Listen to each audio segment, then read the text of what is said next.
Aziz dostlarım, qadrli tomoshabinlarim. Bugun men sizlarga shu qadar muhim, shu qadar hayotiy bir yangilikni yetkazish uchun ekranlaringiz qarshisida turibman. Bu yangilik aynan sizga, sizning oilangizga, kelajagingizga bevosita taalluqli bo'lishi mumkin. Gap shundaki, bir maydan boshlab butun mamlakatimizdagi barcha pensionerlar uchun haqiqiy surpriz kutmoqda. Bu shunchaki bir xabar emas, bu sizning pensiya ta'minotingiz tizimida ro'y beradigan, moliyaviy ahvolingizga sezilarli ta'sir ko'rsatishi mumkin bo'lgan jiddiy o'zgarishdir. Shuning uchun iltimos diqqatingizni jamlang. Men aytadigan har bir so'zga e'tibor bering. Chunki bu ma'lumot sizning kundalik hayotingizda qanday qarorlar qabul qilishingizga, qanday choralar ko'rishingizga bevosita ta'sir qiladi. Hozirgi kunda pensiya masalasi ko'pchilikni tashvishga solayotgan eng dolzarb muammolardan biridir. Har bir inson o'zining qarilik davrida munosib turmush darajasini ta'minlashni istaydi. Afsuski, ko'pincha bu intilishlar bürokratik to'siqlar, ma'lumot yetishmasligi yoki oddiygina o'z huquqlarini bilmaslik tufayli amalga oshmay qoladi.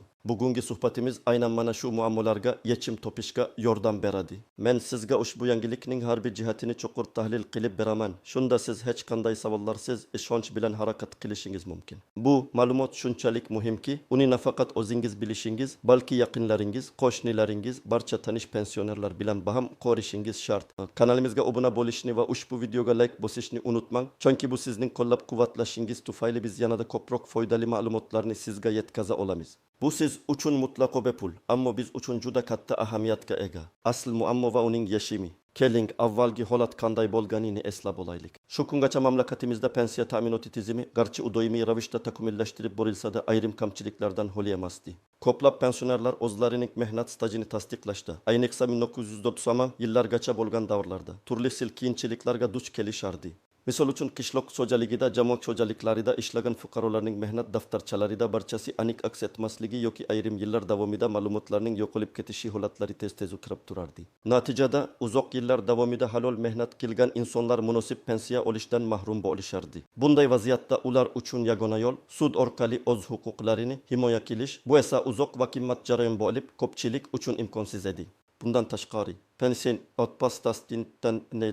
pensiya miqdorlarini indeksatsiya qilish, ya'ni inflyatsiyadan himoyalash mexanizmi ham ba'zan sekin ishlardi. Bu esa pensionerlarning sotib olish qobiliyatiga salbiy ta'sir ko'rsatardi.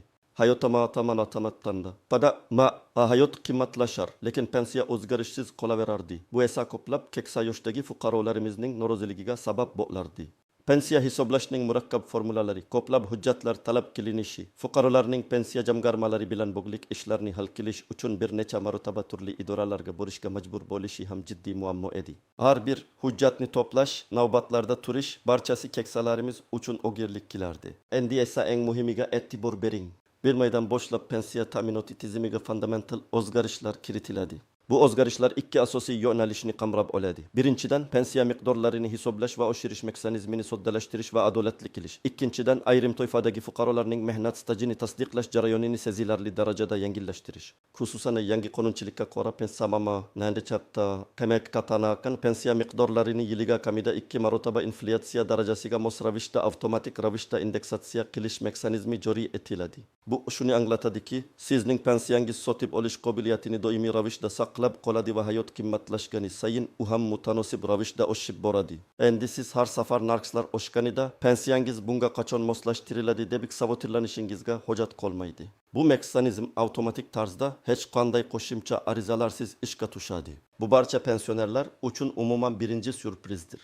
Ikkinchi va eng muhim o'zgarish esa ma'lum toifadagi fuqarolarning mehnat stajini tasdiqlashda yuz beradigan inqilobiy yangilikdir. Endilikda qishloq xo'jaligida, fermer xo'jaliklarida yoki boshqa turdagi norasmiy sektorda ishlagan, ammo mehnat daftarchasida tegishli yozuvlar mavjud bo'lmagan shaxslar uchun stajni tasdiqlash jarayoni sezilarli darajada soddalashtiriladi. Avvalgidek sudga murojaat qilish zarurati keskin kamayadi. Bu yangilik ayniqsa uzoq yillar davomida dehqonchilik bilan shug'ullangan, shaxsiy yordamchi xo'jaliklarda mehnat qilgan, ammo bularning barchasi rasmiy stajga kirmagan millionlab fuqarolarimiz uchun katta yengillikdir. Endilikda ularning mehnat staji qo'shimcha hujjatlar,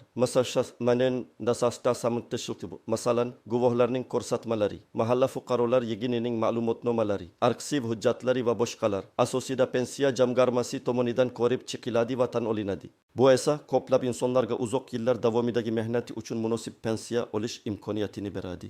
Qo'shimcha ma'lumot sifatida shuni ham ta'kidlash kerakki, endilikda pensiya olish uchun talab qilinadigan hujjatlar ro'yxati sezilarli darajada qisqartiriladi va ko'pchilik ma'lumotlar idoralararo elektron tizimlar orqali avtomatik ravishda olinadi. Ya'ni sizdan ortiqcha qog'ozbozlik talab qilinmaydi. Bu esa pensiya jamg'armasiga murojaat qilish jarayonini yanada tez va qulay qiladi. Batafsil tahlil nimalarni bilish kerak, kimlar savotirlanishi kerak va kimlar savotirlanmasligi kerak. Keling ushbu yangilikni chuqurroq ko'rib chiqaylik va aynan siz uchun nima o'zgarishini tushunib olaylik. Birinchidan, pensiya miqdorlarining avtomatik indeksatsiyasi haqida. Bu yangilik mutlaqo barcha pensionerlarga taalluqlidir. Sizning pensiya turidan, yoshga doir nogironlik boquvchisini yo'qotganlik, qat'i nazar ushbu mexanizm sizning pensiyangizga qo'llaniladi. Sizdan hech qanday qo'shimcha ariza yoki harakat talab qilinmaydi. Pensiya jamg'armasi ushbu indeksatsiyani avtomatik tarzda amalga oshiradi va tegishli o'zgarishlar sizning pensiya to'lovlarida aks etadi.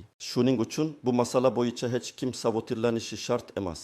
Siz shunchaki oydan boshlab o'z pensiyangizda qanday o'zgarishlar bo'lishini kutishingiz va bank kartangizdagi yoki pochta orqali oladigan pulingiz miqdoriga e'tibor berishingiz kifoya. Masalan, agar inflyatsiya darajasi so'nggi 6 oy ichida 5% ga o'sgan bo'lsa, sizning pensiyangiz ham xuddi shu foizga, ya'ni 5% ga avtomatik tarzda oshiriladi. Ikkinchidan, mehnat stajini tasdiqlashdagi yangiliklar haqida. Aynan mana shu jihat ayrim toifadagi fuqarolar uchun katta imkoniyatlarni ochib beradi. Kimlar savotirlanishi kerak? Aslida bu yerda savotirlanish emas, balki sargak tortish to'g'riroq bo'ladi. Agar siz uni qishloq X xo'jaligida, fermer X xo'jaliklarida uzoq yillar davomida ishlagan bo'lsangiz, lekin mehnat daftarchangizda bu haqda to'liq yozuvlar bo'lmasa yoki umuman yozuv bo'lmasa, shaxsiy yordamchi xo'jalikda, tomorqa xo'jaligi mehnat qilgan bo'lsangiz va bu davr rasmiy stajingizga kirmagan bo'lsa, 1991 yilgacha bo'lgan davrda turli tashkilotlarda ishlagan bo'lsangiz, ammo arxiv hujjatlaringiz yo'q qolgan yoki to'liq saqlanmagan bo'lsa, norasmiy sektorda ishlagan bo'lsangiz va o'sha davrdagi ishingizni tasdiqlovchi hujjatlaringiz yetarli bo'lmasa, ushbu sabablar tufayli avval pensiya olishda muammolarga duch kelgan bo'lsangiz yoki pensiya miqdoringiz kutganingizdan kam bo'lsa, mana shu toifadagi fuqarolar ushbu yangilikdan maksimal darajada foydalanishlari kerak. Sizning stajingiz qayta ko'rib chiqilishi yoki ilgari hisobga olinmagan mehnat davrlari qo'shilishi tufayli pensiyangiz sezilarli darajada oshishi mumkin. Keling, bir nechta real misollar orqali tushuntiraman. Misol 1, Otkir aka 87 yoshda. U umrining faovit yilini qishloq xo'jaligida, kolxozda oddiy ishchi bo'lib ishlagan. Ammo 1990 yillarning boshlarida kolxoz tarqalib ketgandan so'ng, uning mehnat daftarchasidagi oksirgittas yillik staji yozilmay qolgan. Pensiyaga chiqqanida unga faqat 30 yillik staj asosida pensiya hisoblashgan. Natijada Otkir aka oladigan pensiya miqdori mamlakat bo'yicha o'rtacha pensiya miqdoridan sezilarli darajada kamroq edi. Otkir aka bir necha bor pensiya jamg'armasiga murojaat qilgan, ammo unga qo'shimcha stajni tasdiqlovchi hujjatlar taqdim eta olmaganligi sababli yordam berishmagan.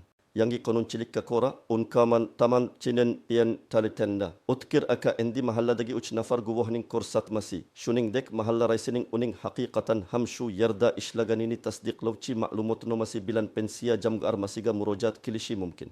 Agar bu ma'lumotlar tekshiruvdan o'tsa va tasdiqlansa, uningdan yillik qo'shimcha staji hisobga olinadi va pensiyasi, masalan, 800 ming so'mdan 1 million so'mga, ya'ni 400 ming so'mga oshishi mumkin. Bu Otkir aka uchun katta yangilik, chunki u endi sudma-sud yugurishiga hojat qolmaydi. Misol 2, Gulnora opa, 62 yoshda. U bolalikdan qishloqda yashagan va oilasi bilan birga shaxsiy tomorqasida dehqonchilik bilan shug'ullangan. Oilaviy sabablarga ko'ra u rasmiy ravishda hech qayerda ishlamagan. Lekin u butun umri davomida mehnat qilgan. Pensiyaga chiqish vaqti kelganida Gulnora opaning mehnat staji umuman yo'qligi sababli unga faqat ijtimoiy nafaqa tayinlangan, bu esa minimal darajada edi. Yangi qonunchilik Gulnora opa kabi fuqarolarga ham umid bag'ishlaydi. Endilikda mahalla fuqarolar yig'inining uning tomorqa xo'jaligida muntazam ishlaganligini tasdiqlovchi ma'lumotnomasi, shuningdek qo'shnilarning guvohliklari asosida uning mehnat staji hisobga olinishi mumkin. Bu unga ijtimoiy nafaqa o'rniga haqiqiy yoshga doir pensiya olish imkoniyatini beradi. Bu esa uning oylik daromadini kamida 2-3 barobar oshiradi. Tasavvur qiling, 400 ming so'm ijtimoiy nafaqa olgan bo'lsa, endi 900 ming so'm yoki undan ko'proq pensiya olishi mumkin. Bu uning hayot sifatini sezilarli darajada yaxshilaydi. Misol 3, Baxtiyor aka 70 yoshda. Sovet davrida u kichik bir zavodda ishlagan, ammo zavod yopilganida arxiv hujjatlari tartibsiz saqlangan yoki umuman yo'q bo'lgan. Uning mehnat daftarchasida faqat 15 yillik staj ko'rsatilgan. Aslida esa u 25 yil ishlagan. Baxtiyor aka ham pensiyaga chiqqanida to'liq stajni tasdiqlay olmagan. Endilikda agar u o'sha zavodda u bilan birga ishlagan 4 nafar hamkasbini topib, ularning guvohliklarini taqdim etsa yoki o'sha davrdagi ish haqi to'g'risidagi ma'lumotlar, ishga qabul qilish yoki ishdan bo'shatish to'g'risidagi buyruqlar kabi hujjatlarning kichik bir qismi saqlanib qolgan bo'lsa, bu uning mehnat stajini qayta qo'rib chiqishga asos bo'ladi. Uning pensiyasi ham tegishlicha oshiriladi. Faraz qilaylik, uning pensiyasi 780 ming so'm bo'lgan bo'lsa, to'liq staj hisobga olingach 1,1 million so'mga yetishi mumkin. Ushbu misollar shuni ko'rsatadiki, yangi tartib ko'plab insonlar uchun moliyaviy barqarorlikni ta'minlashga yordam beradi. Kimlar savotirlanishi shart emas. Va agar sizning mehnat stajingiz to'liq rasmiylashtirilgan bo'lsa, barcha hujjatlaringiz joyida bo'lsa va siz allaqachon munosib pensiya olib turgan bo'lsangiz, unda siz asosan pensiya miqdorining avtomatik indeksatsiyasidan foydalanasiz. Stajni qayta ko'rib chiqish masalasi sizga tegishli emas. Ammo shunga qaramay, har bir kishi o'z hujjatlarini bir marta ko'zdan kechirib qo'yishi zarar kelmaydi. Ehtimol sizda ham ilgari hisobga olinmagan ba'zi bir davrlar mavjud bo'lishi mumkin. Istisnolar, to'siqlar va noaniq nuanslar. Har qanday qonunchilikda bo'lgani kabi, bu yangilikda ham o'ziga xos istisnolar va noaniq nuanslar mavjud. Ularni bilish sizni ortiqcha ovoragarchiliklardan xalos qiladi. Birinchidan, stajni tasdiqlash uchun guvohlarning ko'rsatmalari muhim. Ammo har qanday guvoh ham hisobga olinmaydi. Guvohlar siz bilan bir davrda, bir joyda ishlagan bo'lishlari va ular o'z mehnat stajini rasmiy tarzda tasdiqlagan bo'lishlari kerak. Ya'ni agar sizning guvohingizning o'z staji ham rasmiylashtirilmagan bo'lsa, uning ko'rsatmasi pensiya jamg'armasi tomonidan qabul qilinmasligi mumkin. Guvohlar soni kamida 3 nafar bo'lishi talab qilinadi. Ularning yoshi sizdan katta bo'lishi yoki siz bilan tengdosh bo'lishi maqsadga muvofiq, chunki ular sizning o'sha davrdagi faoliyatingizga guvoh bo'lganliklarini isbotlashlari kerak bo'ladi. Ikkinchidan, mahalla fuqarolar yig'inining ma'lumotnomalari. Bu ma'lumotnomalar shunchaki falonchi dehqonchilik bilan shug'ullangan degan umumiy gapdan iborat bo'lmasligi kerak. Ma'lumotnomada aniq muddatlar, bajarilgan ishning turi, ehtimol hatto maydonining o'lchami kabi aniq ma'lumotlar aks etishi zarur. Mahalla fuqarolar yig'ini raisi yoki kotibi bu ma'lumotlarni tasdiqlash uchun o'z imzosini va muhrini qo'yishi shart. Pensiya jamg'armasi ushbu ma'lumotnomalarni tekshirish maqsadida mahallaga so'rov yuborishi mumkin. Shuning uchun ma'lumotnomani olishdan oldin mahallaning o'zida ham tegishli qoidalar yoki tasdiqlovchi hujjatlar mavjudligiga ishonch hosil qilish tavsiya etiladi. Uchinchidan, ayrim davrlar uchun stajni tasdiqlashning o'ziga xos murakkabliklari bor. Masalan, tadbirkorlik faoliyati bilan shug'ullangan davrlar uchun stajni tasdiqlashda soliq idoralaridan ma'lumotnomalar talab qilinishi mumkin, chunki bu davrlarda ijtimoiy soliqlar to'langanligi muhim ahamiyatga ega. Agar siz faqat daromad solig'i to'lagan bo'lsangiz, lekin ijtimoiy nafaqalarga ajratmalar qilmagan bo'lsangiz, bu davr stajga qo'shilmasligi mumkin. Ushbu nuansga alohida e'tibor bering. To'rtinchidan, ba'zi bir noaniq vaziyatlarda pensiya jamg'armasi sizdan qo'shimcha tushuntirishlar yoki hujjatlar talab qilishi mumkin. Masalan, agar sizning mehnat daftarchangiz yo'q qolgan bo'lsa, siz avvalo arxivdan nusxa olishga harakat qilishingiz kerak. Agar arxiv ma'lumotlari ham to'liq bo'lmasa, undan so'ng yuqorida aytilgan guvohliklar yoki boshqa tasdiqlovchi hujjatlar yig'ishga kirishishingiz kerak. Pensiya jamg'armasi xodimlari barcha holatlarni individual ravishda ko'rib chiqishadi va sizga yo'l yo'riq berishlari shart. Ularning maslahatlariga quloq soling. Beshinchidan, har bir holatda pensiya jamg'armasining qarori yakuniy hisoblanadi. Agar siz pensiya jamg'armasining qaroridan norozi bo'lsangiz, qonuniy tartibda yuqori turuvchi organlarga, masalan, pensiya jamg'armasi viloyat boshqarmasiga yoki oliy sudga shikoyat qilish huquqiga egasiz. Biroq bunday vaziyatlarga tushmaslik uchun hujjatlaringizni to'g'ri tayyorlash va barcha ma'lumotlarni aniq taqdim etish juda muhim. Bu ayniqsa murakkabroq vaziyatlarda yoki ko'p yillik stajni tasdiqlashda qo'l keladi. 6-dan, unutmaslik kerakki, yangi qonun bir maydan kuchga kiradi. Bu degani, siz may oyidan boshlab murojaat qilishingiz mumkin. Oldinroq borishning foydasi yo'q, chunki ularda hali yangi tartibga ko'ra hujjatlarni qabul qilish mexanizmlari to'liq ishga tushirilmagan bo'lishi mumkin. Shoshilmaslik, ammo kechiktirmaslik kerak. Amaliy maslahatlar nima qilish kerak? Endi esa eng muhimiga, ya'ni aniq amaliy harakatlar rejasiga o'tamiz. Sizdan nima talab qilinadi? Qanday qadamlar qo'yishingiz kerak? Men sizga barchasini aniq va tushunarli qilib aytib beraman. Birinchi qadam, hujjatlaringizni ko'zdan kechiring.